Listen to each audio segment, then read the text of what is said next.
Good afternoon, students. Today's our topic is Hegel's idealism.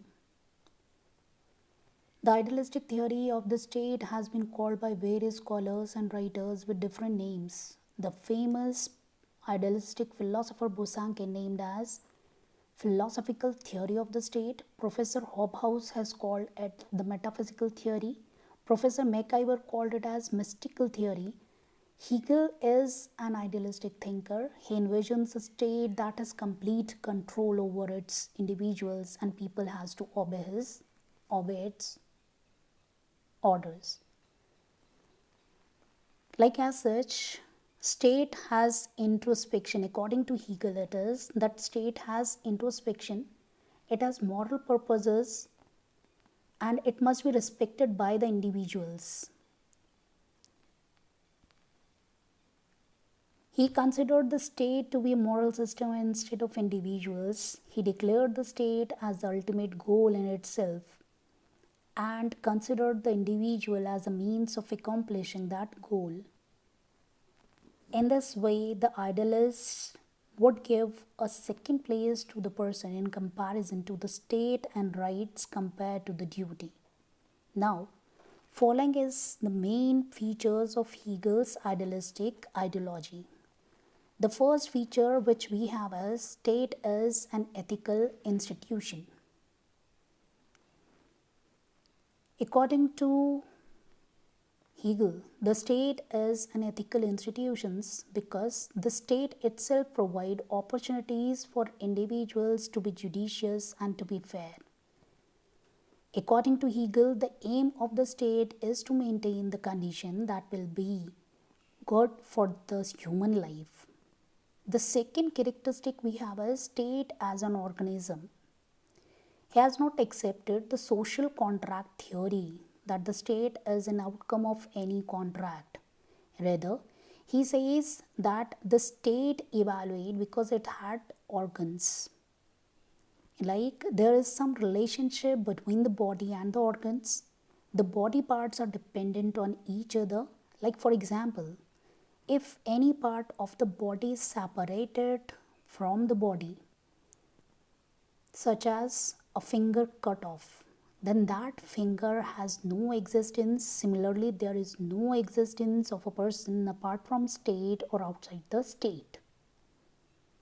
The next feature is state is necessary institution. Hegel states that it is not only necessary but mandatory. Moral development of human beings is also possible by staying in the state.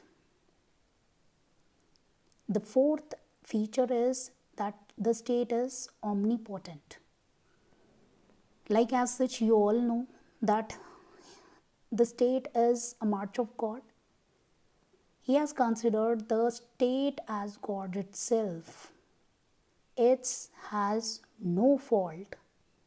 It elevates individuals over being petty feelings and selfishness.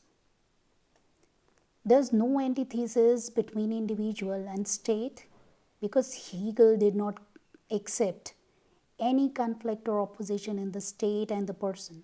The basis of idealism is that the true roots of the state is in the heart of the person. Then comes the state has its own end and personality.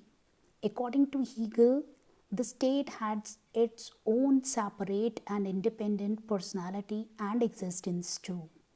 The general will of the state is always tactful, consistent, reasonable, and faultless. Then comes real liberty lies in the obedience to the state. He accepts liberty in its positive terms, means with a restriction. He does not believe in complete freedom of the person. He says that absolute freedom is the negation of liberty. Lack of restriction does not mean freedom. For example, just as lack of ugliness does not mean beauty. The next is state is the originator of rights. Hegel does not believe in pre-political rights. He did not accepted the natural rights. The state is the father of rights of the individual. A person does not get any kind of natural or moral rights against the state.